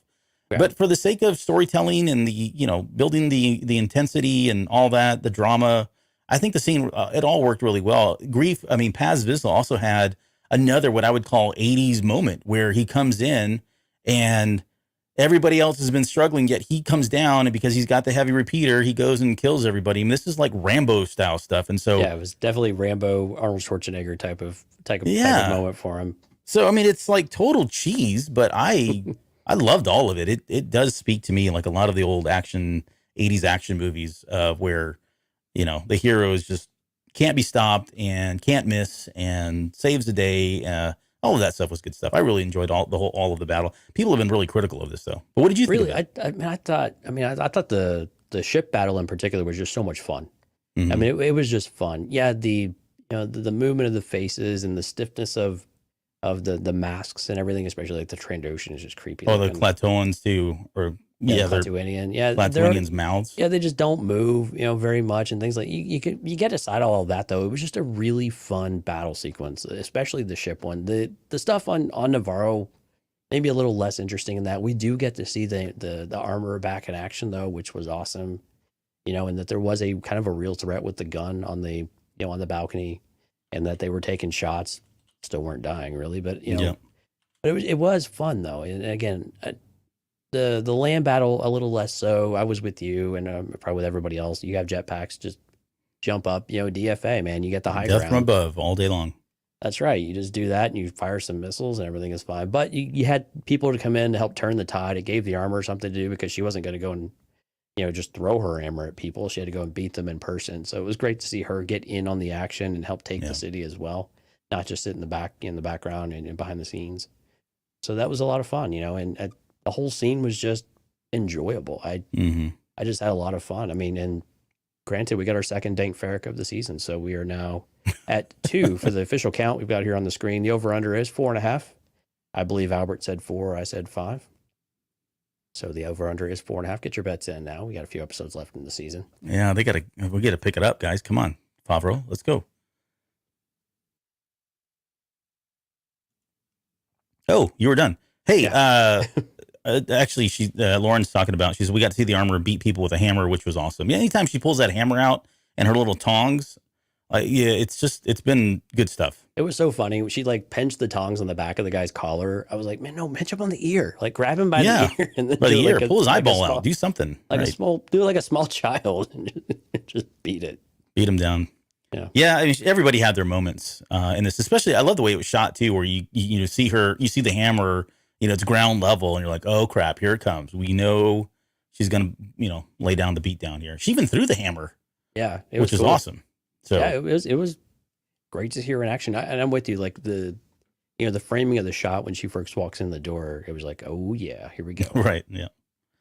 So let's see. Yeah, I think I'm trying to think. Oh, and the only other comment I had was all that Mandalorian recess time that they had in the last episode finally paid off. It was good for them that they were out there practicing as long as they did, because that's right. It all came into play during this segment here. And then we get this whole kind of no retreat, no surrender, last stance moment from Gorian Shard, right? He says, in a puffer pig's eye, which I love because that's another, that's a reference to Star Wars Rebels. There was puffer pigs. They've been everywhere, really. Resistance as well, I think. But yeah, I mean, I was surprised that he didn't take off, right? Because that doesn't seem like a pirate. I mean, he's got no shields. No, he's down to one engine, and yet he decided to make a stance like that. I mean, his really what he was doing was targeting the people of Nevarro, which is why Mando and Bo-Katan said, fire, whatever it was. Take out the last engine. Yeah, take out the last engine, that whole thing. So I don't know. It seemed kind of weird that he would do this. And again, more than anything, I think I was disappointed because I thought they were setting this character up to be kind of like this, looming threat. Still an underling and still somebody who's kind of paying up to the remnants of the Empire, First Order, whoever that is. But he's gone. Like, I can't see how he would have survived that big explosion that happens there at the very end. So yeah, if the ship had just crashed and didn't have all of the exaggerated explosions behind it, maybe. But Vane did escape. True. And Vane is he has a grudge, and that came back into this episode as well. And so I think that is another opportunity where that character could come back in some other capacity, whether it's this or a skeleton crew or whatever. So I think that it lives on. But yeah, the Gorian Shard, Pirate King Gorian Shard is now no more. Pirate King Vane, is that? You think we'll get that? Do you think he steps in, takes over what's left? I don't know. I don't know if it's really an official title or it's just a moniker you get after enough time. But I don't know. It'd be curious though if he did adopt that stature, or that throne, if you will. Mm-hmm. And that'd be kind of cool. I mean, I hate that character, but I hate him in a good way, But right. I mean, the other thing I was thinking is, okay, maybe he jumps in an escape pod and we don't see that, but then that doesn't seem like he. Well, that would be dumb because he was the one that completely ran his ship, basically, all out. Just doesn't matter what happens, we're going to go all in. Like you pointed out, all the odds were stacked against him at that point. He could have just got out, and they would have probably let him go. Would they? Because they kind of, I guess they didn't really let him go last time. But Lauren's asking, why would they kill Gorian Shard so fast? I hope he's not dead. You know what? If Gorian Shard isn't dead, then other characters are definitely not dead in other Star Wars series. Other Star Wars series that may have aired at the same time. Not ready to talk about it. Okay. Not ready to talk about it. Okay. All right. So then we get the conclusion, at least the conclusion here on Nevarro. They're talking about, did you catch Bullock Canyon? Yeah, I did. Like throw a nod to Jeremy Bullock, who played, for anybody that doesn't know, played the original Boba Fett in Empire Strikes Back. So and it's actually spelled like his last name. It's like his last name. C-H, yep. Yeah. But yeah, he's basically saying, look, everything from the lava flats, thank you, I guess, to Bullock Canyon is now Mandalorian property. And he has that little speech about, you may not have a home planet, but you have a home. It's very, high magistrate, politician kind of speak, which is really cool. I guess so. It feels like especially what the armorer says at the very end, right? It does feel like the larger main objective for the Mandalorians in time is to take back Mandalore. And I've got questions about whether or not we're going to see that this season. I think we were all in on that happening this season, but with 3 episodes left and a lot to really kind of reconcile, maybe not. Either way, it does sound like at least temporarily they are going to be set up here. And she says that Bo-Katan, not to jump ahead, but she says Bo-Katan is going to go out and start bringing different Mandalorian tribes to Nevarro. And so they're going to, it sounds like they're going to set up shop, coalesce, get their forces together, and then make one big initiative to go to Mandalore and retake Mandalore. That's how I took it all. But I don't know, it was a weird, maybe not a weird thing, but I didn't have them setting up shop again on Nevarro on my bingo card of what the Mandalorians were going to do this season. That was surprising. I mean, that actually whole interaction with Bo-Katan in the forge in the sewers was a little unexpected because we had a very different side of the armor show up, right? This very wistful, and you could tell that and I'm glad that we went back to it though, because clearly what Bo-Katan had said to her and what we had debated last time, right, was, this is the way. When you walk the way of the Mandalore, you get to see things that aren't otherwise unveiled to you. But to hear her talking that this has been on her mind the entire time and she's been stewing over it was really cool. And that she looks at the forge and she thinks about the great forge and the time there and what our culture meant, like what it felt like and what it feels like now and how it just feels so empty compared to what they have. Yeah, it's still just a tool. It's still just a thing, but it was the hundreds of hammers, right? The thousands of hammers, whatever it was, that were echoing while they did it, and the things that she thought were never possible, and being this really strict, following the code and doing all of these things was supposed to help bring it all right. I have this person who has, in her words, walked both paths, right? Both the way of the Mandalore and the alternate path. But she has seen the mythosaur, something that wasn't supposed to be possible, something that wasn't supposed to be real. This was a legend, but you saw it. And I believe, and again, we have confirmation. She believes that she saw it. You have experienced something that the only thing it can mean is that we are at the dawn of a new age. And this means that we need to embrace this. And this is our time. We have to seize this now, whatever that actually looks like. And I was not expecting that she would command her to take her helmet off. And then to pull the card, do you respect my station? I was like, man, that was a loaded question if I've ever heard one. And you can see Bo-Katan's like really uncomfortable with it. Well, yeah, she can't tell if this is a test or, if she's being duped here. Did you think it was a test at first? At first I did. I was like, oh, no, take it off. Don't take it off. This is a test. You're going to fail. She's going to kick you out. And, all hell's going to happen at that point. But yeah, I got a couple things I want to add. So when she's talking about the forge, because I thought it was interesting that she went down into the sewers, essentially, right? Back to the forge that we saw in season 1. And she's talking to Bo-Katan, and she's talking about the forge there and the forge on Mandalore. And for me, it was an analogy that she was using. The armor, was that small forge, and she was talking to Bo-Katan as though she was the forge on Mandalore, the Imperial, that reigned, right? But and she says they both serve the same purpose, even though she was there and the armor was there on Nevarro and she was out there on Mandalore. They had the same purpose, which is leading the Mandalorians. I think she was trying to put that analogy together and show her that it doesn't matter where we are, how big one is, how small one is. We all serve the same purpose, right? Which is to kind of unite. We all have to be Mandalorians and we should be trying to unite and coalesce, right?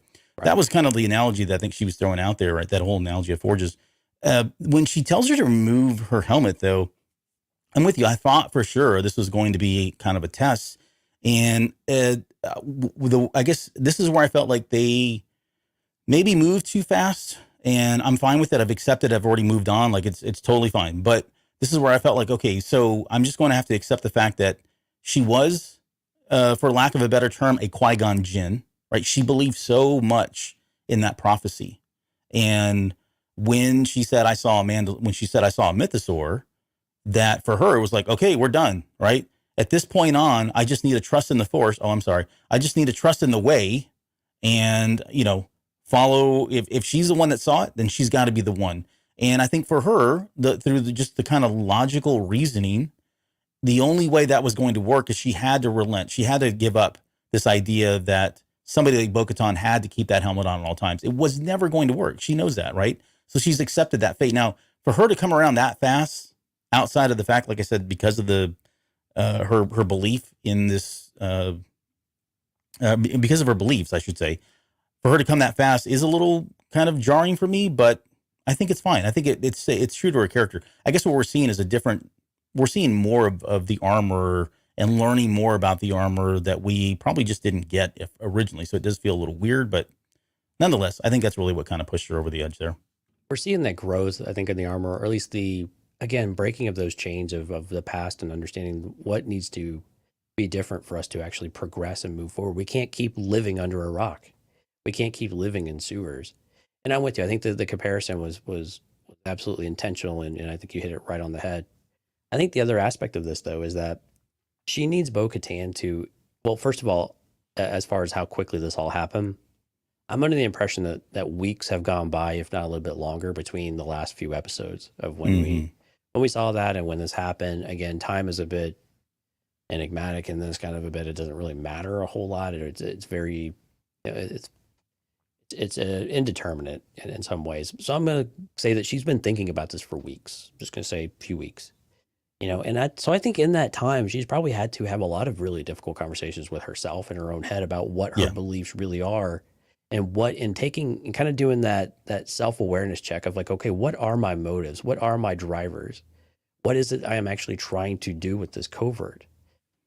And I have this person now who, this is an opportunity, but the more I think about it, I need that person to be everything that they are, and not, I don't want to say pretending to be something they're not, but trying to force themselves into this life.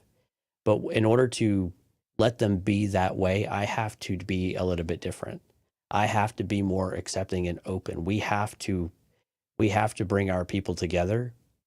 We have strayed from the way, but we have strayed from the way in so many more ways than just taking your helmet off, right? And we are much better. Again, what Bo-Katan has even said, right? We are much better together than we are apart.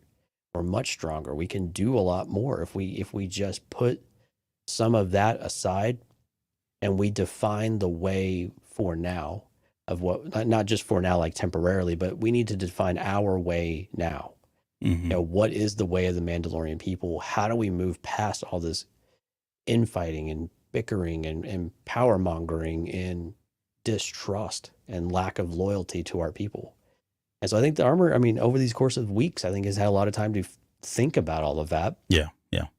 And again, what Bo-Katan and what Din Djarin have done, and she already knew this about Din, I think, but with Bo-Katan has continued to show her that she is committed to taking your helmet off and on. Okay, big deal, but she's willing to go and put her life on the line and care for the covert that she has no loyalty, no real reason to do anything for, but is willing to be able to do that because it's the right thing to do. And it's how they were brought up and how they believe in this culture and believe that this is the right thing to do. They believe this is the way, or that activity, or that what they're doing is the way, and how they're supposed to do it. And she does it without thinking. She went straight to her ship and went straight after the kid. And I like in the Paz Vizsla thing, when he admits that she went after her when we all gave up, you just see his face drops, and you can just feel the shame. Yeah. No, emanating I felt from it too, him. yeah. That he was guilty of that as well. And other people were like, oh yeah, crap. Yeah, we kind of thought it was lights out for Ragnarok there. Yeah. It's just another youngling, or I know his family name dying, Ragnar, by the way. whatever. Don't kill me over getting his name wrong. I did intentionally. But yeah, but again, I like that's a really key moment that you have to tie back into some of that too, right? All of those are meaningful moments that you have to tie back in. Yeah. Yeah, and I think, so Lauren had said it, you've kind of touched on it, and it's not lost on me, right? She has done the work. She's put in the time. She's committed herself, right? So I get all that. She definitely has made a case for herself on top of the myth or the legend or the, whatever of the mythosaur, seeing the mythosaur. That line when she says, talking about the armor after she takes her helmet off, she says, our people have strayed from the way, and it is not enough for a few to walk it. So we must walk it together, right? Acknowledging that the way things are going just is never going to work, right? They have to come together. And if they continue to be who they are, they'll never have a one unified Mandalorian or Mandalore. Did you think she was gonna take her helmet off too in this moment? I didn't think so. Honestly, I don't. I know some people was questioning it. I think some people have talked about it. I mean, that would be a huge character jump for me. Like, that would show a lot of growth, and we would just have to accept a lot of disbelief that there was a lot of self-reflection going on, right? In that time period, maybe more than this. But no, I never thought she would going to. I did see people talk about that. Like, I thought for sure she'd take it. I mean, I guess I could see it now retrospectively, but yeah, the other thing that when she was saying, I was taught that the mythosaur existed only in legends, and yet you saw it. The way she says you saw it, like it was like definitive. There was no question at that point. It is a sign that the next age is upon us. Mandalore must all come together. You've walked both worlds. You are the only one who can unite us, right? So essentially saying that she's in this, she's got her, one foot in one world, one in the other. I don't think it's as simple as that.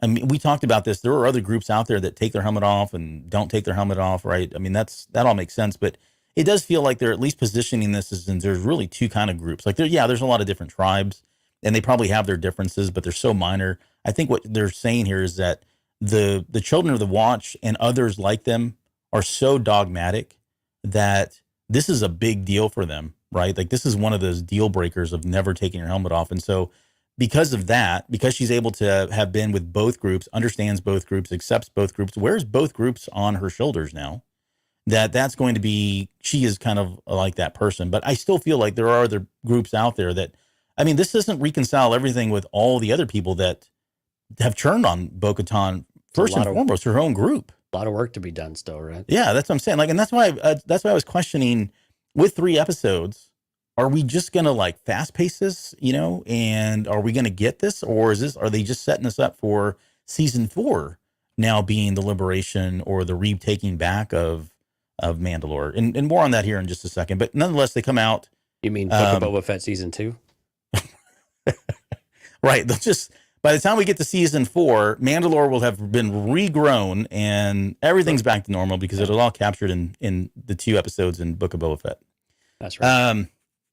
So she comes out there. Of course, everybody's like, what in the world? Why is this, why does she have her helmet off? This is, she's an apostate again. And, we've already kind of hashed on this too much, but just, I enjoyed that the armor basically stood up for her and said, this is what's going to happen. She is going to unite us all. She's going to bring everybody together. She sits in both worlds. This is the way. I did enjoy the way, I don't know if I enjoyed it, but I questioned why Paz looks over at Din for acceptance first. And then Din gives him a nod like, yeah, dude. Because Din's always, I think, I don't know. I have a question why he was looking to him for acceptance and not somebody like the armor. Like, why wasn't it enough for the armor? Because for me, that does feel like yet another character growth that Paz would come around so much that now he's looking up to Mando to say like, hey, are you good with this? Because if you are, I am. I don't know. That was a little different. It's one of those questions of whether when he looks over, is this someone we can trust? Is this someone that we can really believe in and rally the troops around? Mm-hmm. Can this be our champion? I think because again, while they trust her and she's shown a few signs in very exemplary ways that she is supportive of it, it's uncomfortable for him to say, well, she's doing this. This feels wrong. But I'm glad the armor backed her up. That's important. The armor is going to have to be that bridge to any other groups that are like this as well, the Children of the Watch, right? So that she's got to bring them along that says, no, if you respect who I am and what my place is in this covert and in our society, then believe what I say. But I like that Paz looked to Din and says, okay, I trust you. You and I have a history. We've kind of been through the trenches. We've fought, we've gone through all of this. Is this something that I can actually believe in? And she's not going to do us dirty. Right? She's not going to turn her back on us. She's not going to betray us or betray our trust. Any of that. Can I trust this? Someone I would call an apostate a week ago. Yep. Can I trust them? And so I like that Din Djarin, while he's shocked, he respects the armor enough to say, okay, if she says it's okay, there's a reason behind all of this. I definitely love Bo-Katan more than anybody else in the world. So I'm going to follow her, and she's cool to follow, Paz. Right. Nice. Very well done there. Okay. So, and then she ends that whole scene with, it is time to retake Mandalore. So I guess no question at this point. Well, but are we going to get it back? To actually answer your question, I feel like you. Oh, yeah. Okay. I didn't Please really do that. Question. It's a lot. It's a lot to get to. It's a lot to get to. I think if we don't get to Mandalore and do something, it's going to feel like a bait and switch here, right? Like we have to do something. Now, how far will that go? What will that actual climax be? We'll have to see with these next couple of episodes, but it's because it seems like now we have to put the effort in to say, okay, how many groups does Bo-Katan need to go and find or pull together? Like, where is she going to pull this from? Is she going to go to the Night Owls? Are we going to get Axe and gosh, what was Sasha Banks' character? Call her Sasha Banks. Yeah. So is she going to go get the old knight? Is she going to get the band back together in that space? Is she going to go back to the others that stole her ship and kind of abandon her and talk to them? She still doesn't have the dark saber. So what's the motivating factor there? I saw a mythosaur. Yeah, you're crazy. Now you're just desperate, right? Mm-hmm. So what is it that's going to do that? There's time that has to be spent cultivating those relationships. This show moves fast. So is it possible that we will get through all of that in just a couple of episodes? Quite possibly, but we've got to get something on Mandalore. I think we've got to have some sort of climax on Mandalore, and this whole Moff Gideon thing that now we're going to get into. Yeah. I think that's where it is. Has got to be a big piece of that, right? Yes, I would agree. Like, I think that was, without a question, it feels like if we don't take back Mandalore, then we're at least going to have a final confrontation with Moff Gideon again. Well, okay, final, so maybe not, but a big confrontation, yeah. A confrontation of sort. It doesn't necessarily need to be in the final. The finale. But Giancarlo was talking right before the season started about how he was going to have a big moment and all that, right? He's been fighting, practicing, training. So, I guess it's spoilers, but he was pretty clear that there was a moment there. So I think we're definitely going to get him at some point, right? I guess so. In that final scene here, just to kind of quickly summarize.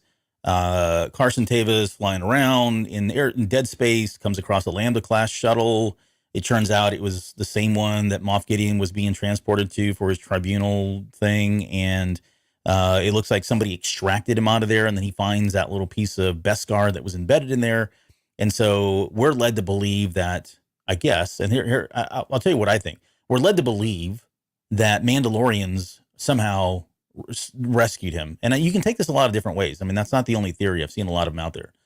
When I saw that, because it fits into my own headcanon, because we talked about this, it might have been before the series started, or at least in episode 1, episode 2 of this season, that the big bad on my theory was the big bad on Mandalore was Moff Gideon, right? And I said that he probably has Imperial troops, but because of what we saw in Rebels, where they had sympathizers to the Empire, that there were probably Mandalorians that were on his side. This would help explain why he knows about the culture. He probably know about the culture just from being a part of it, but he knew all the rules of the dark saber and all that stuff. But if he's been working with them closely, this would make sense. So I'm on the board with, or I guess I'm in the boat that yes, he was extracted by Mandalorians that have sided with the Empire. I don't buy into it being Bo-Katan's. Like, these guys were obliterated in that whole Night of 1,000 Tears. Like, what is the motivation for them? I understand that maybe they're mercenaries, but I can't see them having the Mandalorian pride as Clan Kryze, right? I can't see Clan Kryze Mandalorians being okay with like, okay, well, we got our butts kicked by these guys. Let's just go ahead and join them. I don't see that at all. I think they've got too much pride. Maybe it's other groups, right? But I am strongly in the boat that it's really his group that he's been working with. And I don't know. I've seen other people talking about, oh, well, Gideon's, a Mandalorian himself, or was at one point. I don't really believe that because he's ISB and we kind of already had some background on him. So, but what are your thoughts? Who do you think was that piece of metal there because they extracted him and did it well? And then was it the extraction because they were rescuing him, or was the extraction because they were going to do something else with him? Wow, yeah, there's a lot of ways you could go with this. Yeah, 60 seconds, but go ahead, please. Oh, ready? Time starts now. I think it's what I want it to be. So maybe I'll just start where I want it to be. Yeah. I like it to be a plant. Like, I want them to plant the Mandalorian armor, the Beskar armor there, to start to put the doubt in the new Republic. So the new Republic sees the Mandalorians as a threat. And again, when you talk about ways to distract everybody from what the First Order, or the eventual First Order would be, the Imperial Remnant, whatever you like to call them right now, would be to say, okay, the Mandalorians are a threat. They are out there. You need to focus on them. And they've pulled out an Imperial person. So therefore, they are now moving up the list of the most wanted, right? So again, it puts heat on the Mandalorians where maybe they feel like they're getting comfortable. Maybe Moff Gideon has some intel that's suggesting that they're getting more organized. Maybe he's got his ear to the ground in some way. Okay. So I like that angle the most. I think that's the most likely in all of that. I don't think there could be a smaller sect of Mandalorians. We know that Giancarlo Esposito specifically said that there is a certain affinity. What's the right word? Affinity? Affinity for the Mandalorians. There's something about him that is borderline obsessed with them. Right. So that part of it it's got to be reconciled somewhere in all of that, you would think, unless it was just him kind of talking. And so that he would have somebody around him that was a part of that would be interesting as well. We also know that, Dark Troopers they didn't have any Beskar, right? They were just really heavy duty armor. No, there's no reason. Yeah. Yeah. So the Dark But I Troopers, mean, they've got a lot of it laying around. All right. I mean, it's so coveted. He's had it. I mean, hell, he made a spear out of it. So. Right. Yeah, exactly. So he knows where it is. They know there's a stash somewhere still. Right. So anyway, I think that's probably more what it is. I don't think there's any other aspect of it, but maybe he's got a few Mandalorians. Maybe this is where one of our other characters comes about from how he's aligned with Moff Gideon for some reason. But Gar Saxon's son. Maybe, yeah, maybe so. But again, I like the idea more of that. He's just trying to bait them, and also, I mean, not directly, but make sure that they're on the radar of the New Republic, to where the New Republic is going to put heat on them. To again, more distraction, more smoke and mirrors. Well, either way, I think what this does is at least gives the New Republic, to your point, right? It gives the New Republic reason to go now, either in search of Mandalorians or visit Mandalore, right? That's their lead as to where Moff Gideon possibly could be at this point, right? So yeah, maybe. I mean, it would take us back there. And if that's the case, then on one hand, right, for your theory, then they were set up. I guess where is Gideon at that point then? Like, is he? Well, I guess it doesn't matter where Gideon is at right now. I mean, in transit. Well, it does, because we gotta see him before the season's over, right? So we got to get to him. Yeah, but I don't know that I could guess where he was at. He's at some hidden underground Imperial base. I mean, I don't know. He's on the other side of Nevarro, at the other Imperial base that we didn't know about until next episode or something like that. I don't know. So I don't know. I mean, he's not. I think the interesting part of this is when you start to consider, is there a Thrawn or someone else also at play, right? Is there some other character in the background? Is there some other force that is enabling some of these other things? But we're not in wild space necessarily, where we don't have a real good idea of where the Imperial Remnant is based, if they're based anywhere, but we know they're operating out of somewhere. So where is that? We've only seen the Empire more or less in space, right? No, we saw them on. We saw them with the TIE interceptors where they were coming after her in droves. Right, but we don't know where they're coming from. That's my point. Like, the only base we've seen them, I think, actually at was on Nevarro, where they had the Remnant base with the cloning facilities and things like that. Mm-hmm. I don't think we've actually had them housed anywhere else except on Nevarro. So we don't really know where they're coming from. So are they mobile? Do they have some sort of installation somewhere? Those types of things would have to come out for us to be able to speculate a bit more clearly on it. But I like the idea of them being a bit more nomadic right now too, given that we know that the First Order doesn't really come around for another 10 plus years more directly. Yeah. Well, I think either way, the Gideon, wherever Gideon's at, is going to be where we find Mando and Bo-Katan and all of these folks. Again, it could just be that we have that confrontation and that's it. And, the retaking of Mandalore is going to happen in season 4, or again, they could expedite this. They could find Gideon. I have a feeling he's going to pop up in the next episode. By the way, the next episode is directed by Bryce Dallas Howard. Yeah. So I'm pretty excited about that just because of the name alone. She's done a really good job with all of the episodes that she's directed. So let me ask you a more poignant question. Sorry to interrupt you. So do you think that the Empire is actually, because you've kind of beat around this bush before, do you think the Empire actually has an installation on Mandalore? Well, that's been my theory, I think, since the beginning. Okay. I just want to make sure because, that was a bit more clear for this episode. Yeah. Well, yeah. And I think, so for me, again, there are all these things certainly play into that theory, but you can pick them apart too, right? And say that they don't. But the fact that there's got to be a threat. Like I said, there's got to be a threat on Mandalore. In my head, there's got to be somewhere, somebody is there whether it's more Mandalorians, whether we know it's not the toxic gases and all that stuff, so that's out the door. So what is it that's preventing them from taking other than just bringing the Mandalorians together and finally getting together? That doesn't seem very exciting to me, right? So assuming there's a threat there on Mandalore that they have to overtake, who is that threat? For me, unless they're keeping something that we're not aware of at this point, it would have to be an Imperial presence of some sort. Maybe it's somebody like Gideon. That aligns with the fact that, he's got some group of Mandalorians that he's working with that are loyal to. They could be carryovers from the Gar Saxon group as well. That would be a reason for the extraction. It certainly would also explain why there just happened to be 20 TIE interceptors, 30 TIE interceptors if you count the first 10 in Mandalorian space of all places. Why the heck would they be in Mandalorian space? There's no reason. There's nothing there. It's a wasteland, right? It's been completely devastated. So to me, it feels like there have to be a base of operations there. So the thing I'm unsure about though is how would a shard of Beskar armor or of Beskar metal be embedded? Because that stuff doesn't break or shatter easily. So how does that get embedded in the hull of a ship like that when there was not really any risk of a firefight inside the ship? So that's the part I don't know. Like, how is that, if it's not planted, like, how did that even happen? And maybe I'm just thinking way too hard about this, that it's just not important. Because I'm with you. Why would they wouldn't, if leaving something intentionally to completely eradicate my previous theory, leaving something there intentionally for the New Republic to distract them from whatever else. If the Empire is on or in the Mandalorian system, then it doesn't make sense to bring the New Republic there. Right, because that's a huge risk and doesn't necessarily accomplish anything for them because they don't want New Republic hanging around, even if they were to eradicate the Mandalorians.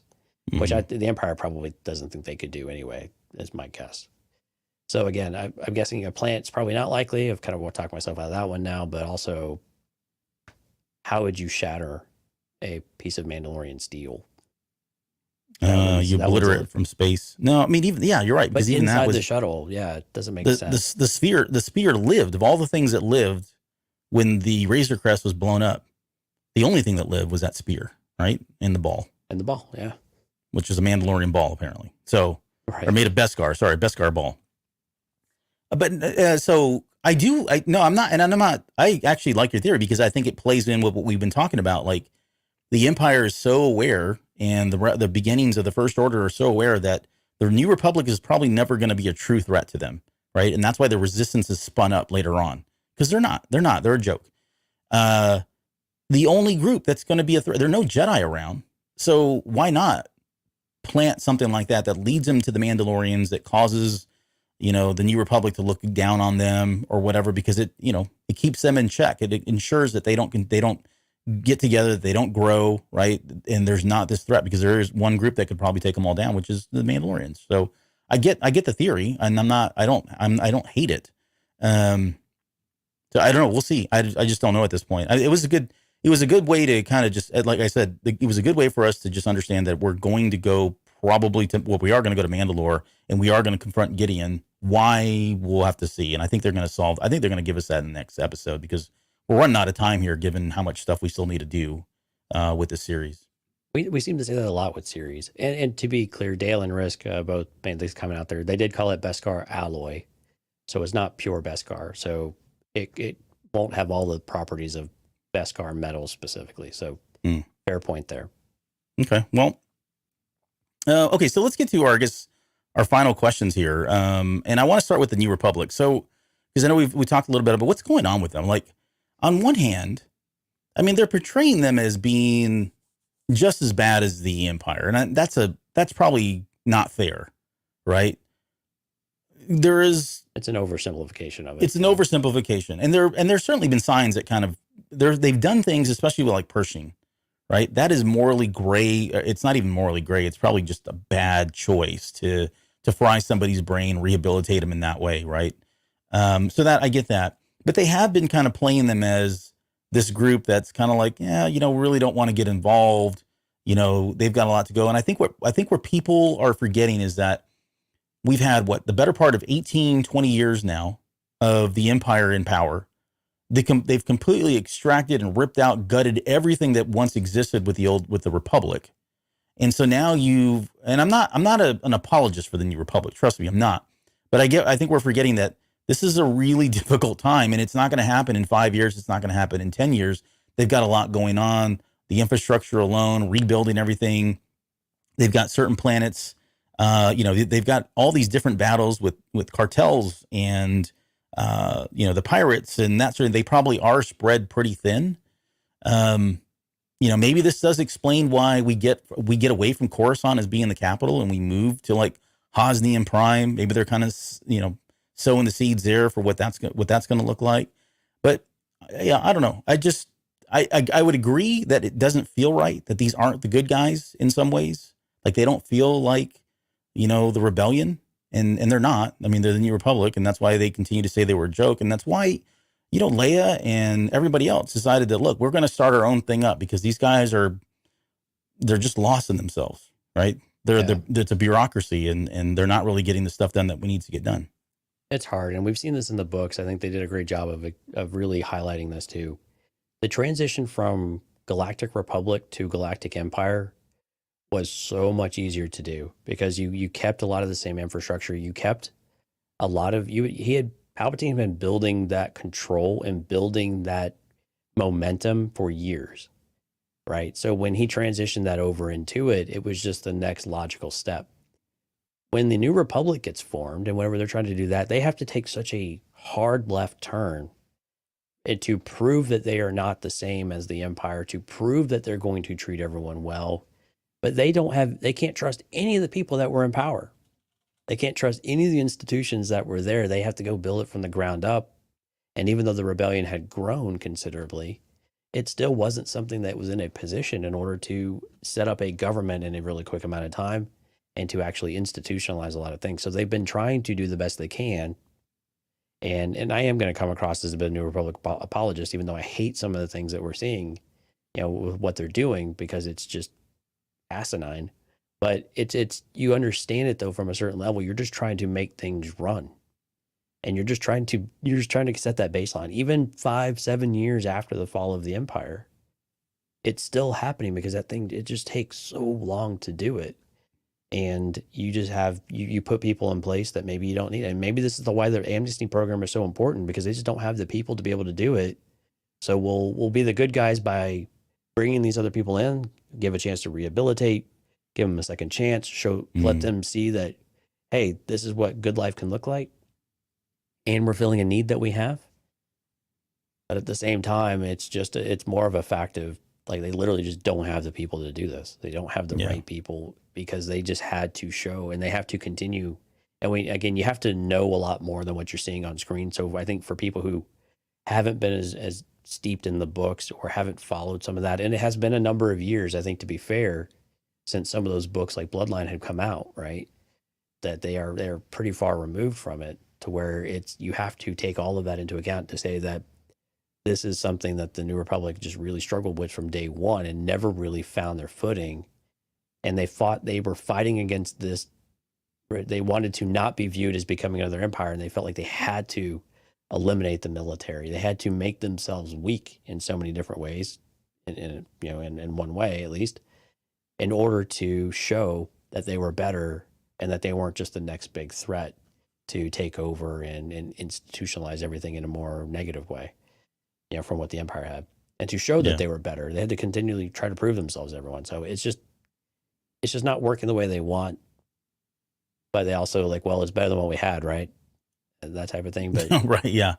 But really, it's complete garbage with what's going on. But people are people. I think we always have to remember that people are people. You have some people that are way better at certain things than they are others, and some are put in positions they just shouldn't be in. Doesn't mean they're bad people, but they're in bad positions for who they are. Yeah, and don't get me wrong, there are some pretty arrogant people at the highest levels right now in the New Republic, right? Because they're in power, and I think that's essentially what they're trying to show here is that, whether it's the Empire, whether it's the New Republic, it's a big galaxy, and trying to manage that many people and do the right thing all the time, it's not going to always happen. It's not probably practical, even though from our, simple storytelling, good is good, bad is bad, evil is evil kind of perspective, it would make sense. I just hope they don't push this too far is all I'm saying, right? Like, I I'm get with it. you. I'm with They you. I gave don't us, want they that. give it to us. We get it. It's difficult. They're making bad decisions. We want to have faith that they'll finally come around. But if they keep pushing these buttons, then it starts to really bother me. Because like I said at the very beginning, it does kind of, to me, fly in the face of what Luke and Leia and Han and everybody fought for.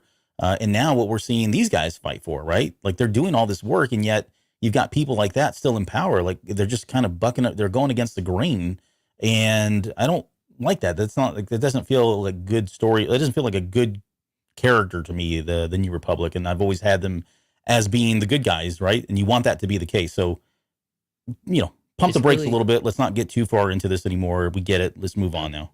It's uncomfortable, but then again, we know why the resistance was created, right? We know why that was. It was this dysfunction. So it feels a little soon for all of that to happen, but that it never really got seated or really found its rhythm makes a lot of sense. But I'm with you. I hope we kind of back off a little bit on some of this. We get it. There are power hungry people. There are power hungry individuals and groups that want to further their own agenda, regardless of who's power. But to villainize, and we had talked about this during the Pershing episode, to kind of villainize the New Republic, I don't think that's the spirit of Star Wars, of what we want to do. Certainly it's flawed. Certainly it's going to have major flaws. Certainly it's going to lead to the resistance because we know there were significant flaws. But but the way that they had kind of started broaching it, I hope that we can kind of pull that back a little bit too. I'm with you. Yep. Well, the other questions I had, I think we've already answered, which is around Gideon, who freed them. I want to talk about Zeb. I think we've done all that again already. So is there anything else, any questions that you had, anything you want to cover before we close up shop tonight?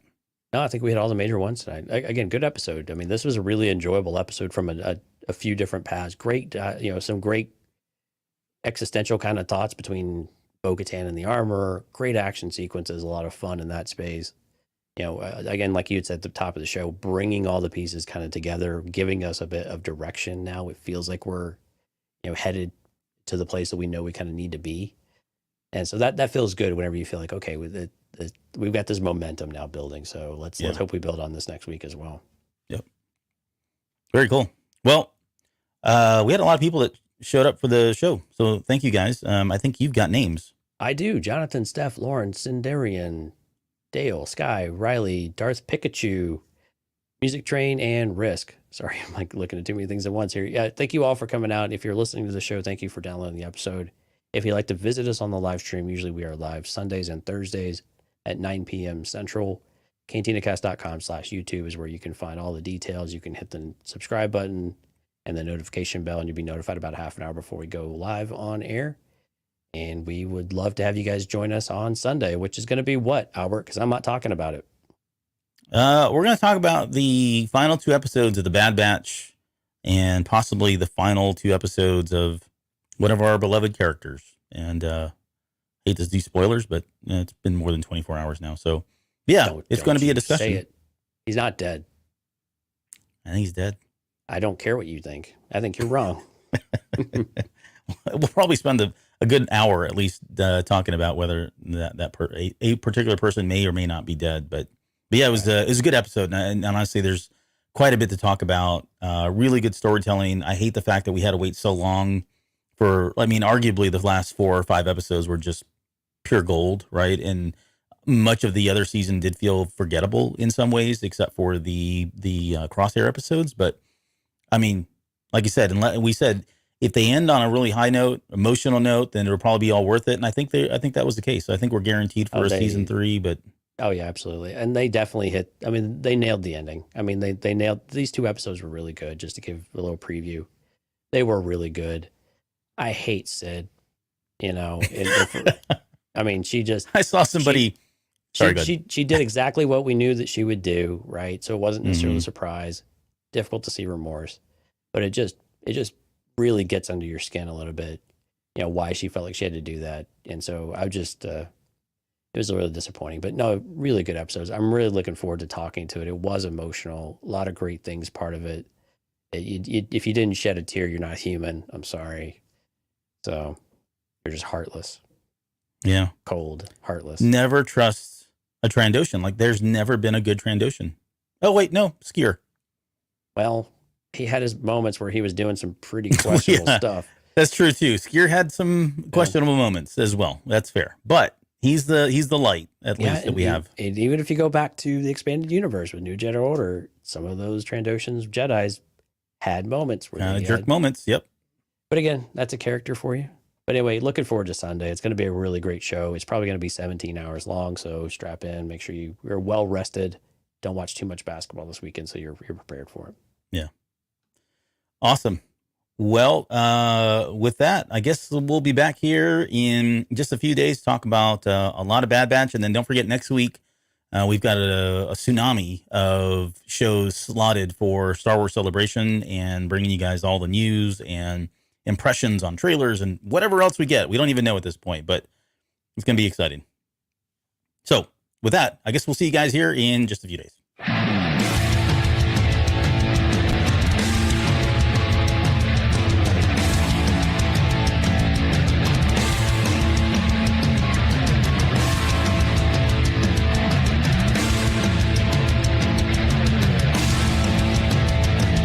You're still listening? Wow, that's amazing. Well, I'm here to give you the disclaimer. Normally we do a big, long, drawn-out disclaimer thing saying what's what and who's what and all that other stuff, but I think you guys kind of know that Lucasfilm and Disney have no affiliation with us at all, and we have none with them. We talk about Star Wars, which is their property and all that other good, fun stuff, but I think you can tell which is our stuff and which is their stuff. If you can't, well, then send a lawyer to send an email to me, and I'll be glad to chat with them. Other than that, you know what's what, so that's your disclaimer.